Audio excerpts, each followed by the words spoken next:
Hey everybody, this is Claire, and this is Small Joyful Things. As always, I go to thrift stores or I go to estate sales, or sometimes I leave my iPad on too long while I look something up. I look for things that kind of interest me or I think that you guys would find interesting, and then I take them home, find out as much as I can about them, and then tell you guys about them. So here's what I've got today.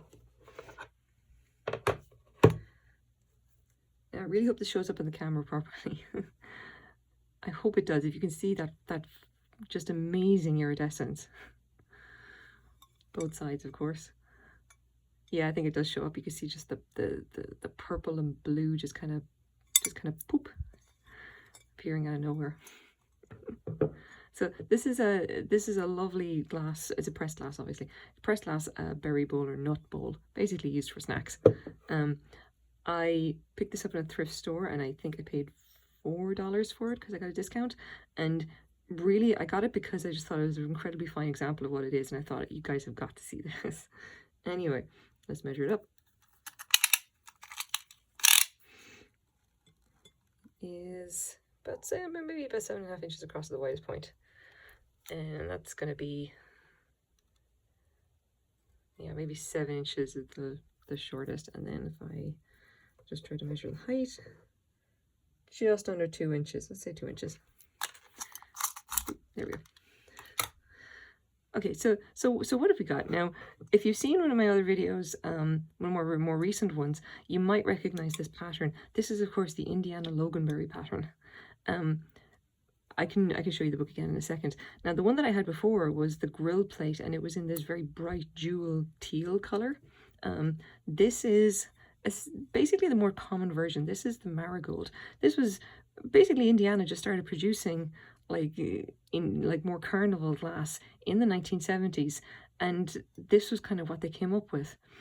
And I have to say, I ended up picking it up just because, I knew straight up, yeah, it's Indiana Loganberry. There's no way that this is original carnival glass from the 1920s, 1930s. But I still had decided that I had to get it, even though I have to say at $4, I probably even then overpaid for it, just because it is fabulous. That shine, that color, the iridescence, I wish you guys could see this in person, because I don't think the camera really does it justice. And I know a lot of people do actually collect the original carnival glass, and they would prefer that. But I have to say this much: fair dues to Indiana Glass. When they went to reproduce this stuff, they went to kind of reproduce the original carnival glass, they knocked it out of the park. This is absolutely spectacular. The color is incredible. And I really, really wish you guys could see this in person kind of thing. The camera really does not kind of show as much of the color as it goes to the way it sparkles. And this is basically nothing. This is just kind of cheap. This would have been cheap pressed glass, nothing special at all. It's just one of those things where they basically just don't make it like they used to, I guess. Not even even when they were reproducing stuff from the 1920s, 1930s. In the 1970s, they were still, obviously doing incredibly fine work, because this is really something. But anyway, let's find out a little bit about it to begin with. Once again, I have my reference guide, which is Century of Indiana Glass, very useful here. And here we have Loganberry. The only 3 items that appear to exist for this pattern. We've not seen any other items in the older catalogues. Just for reference, if you are going to look for this, this is Craig Shenning. I think he does a couple of books on collecting glass. That and the Schiffer books, highly recommend. But anyway, for Loganberry, originally produced in crystal and green. This basically these bowls here. There's our bowl itself. You can just see that. Loganberry. It says pair of mint bowls, but I'm like, that's not mint, obviously. Iridescent gold and frosty mint. So let's say that's going to be the actual official name, the iridescent gold. I think basically everywhere people just call it Marigold, like it would have been for the original, the original carnival glass. Now, they were producing this well into the late 1980s. It was manufactured in amber, crystal, iridescent gold, milk white, olive green, and ruby red decorated.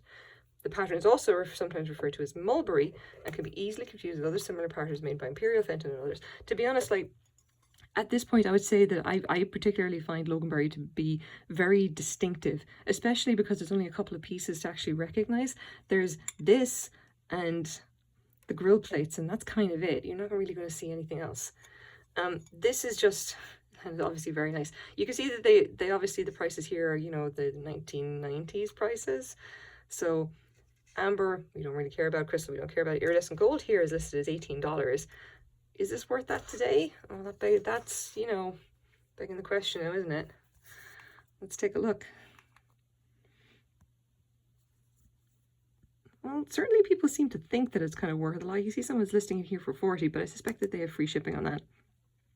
You can see here, this is Canadian, sorry, I am in Canada. The 18 is about $15 US. That's outrageous.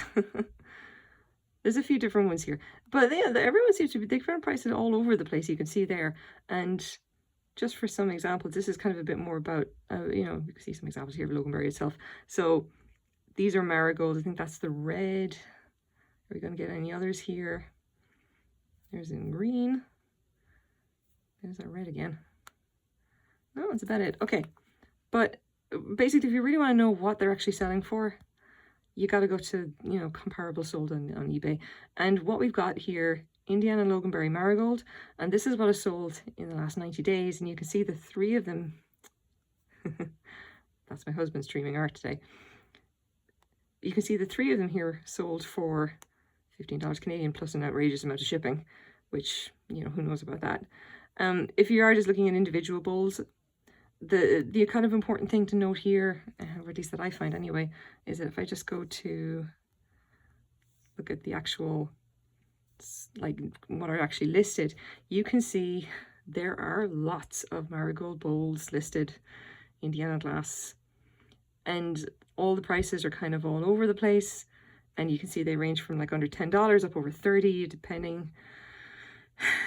And there aren't that many sold. And I gotta say, considering how nice this bowl is, that is a real shame. It's just, like, what are you gonna do, really? $4 at a thrift store is probably about what it is worth if you just want to sell it today. Maybe you'll come along for, you know, find the right buyer or whatever like that who's prepared to actually buy it like a little bit higher. I would say that I'm probably just going to leave this on Etsy, and I'll basically price it for maybe $10 plus the shipping cost and leave it at that. And then we'll see who's going to want to take it. And just, yeah, I mean, that's the way the market goes, I guess, is that if people don't value it, and then obviously, you know, you're not going to be paying, they're not going to pay much for it. And it's just really disappointing because it's such a lovely bowl. The color is so absolutely fantastic, especially in person. And I guess it is what it is. I'm sad that it's not worth more, but I'm very glad that I could at least make the video. And I just wanted to show you guys just how fabulous it is as a piece of glassware itself. You know, if you kind of like the look of 1930s carnival glass, but you're kind of put off by the fact that, you know, the market for it is still quite, you know, still quite high, and it can be a little bit tricky to collect because it's rarer and everything. I think maybe you want to start looking at the Indiana reproduction carnival glass from the 1970s, because you can see it's got the look. It's definitely got that right kind of shimmer going on. So anyway, thank you very much for watching, and this is my small joyful thing for the day. I hope you guys like it as well. Bye bye.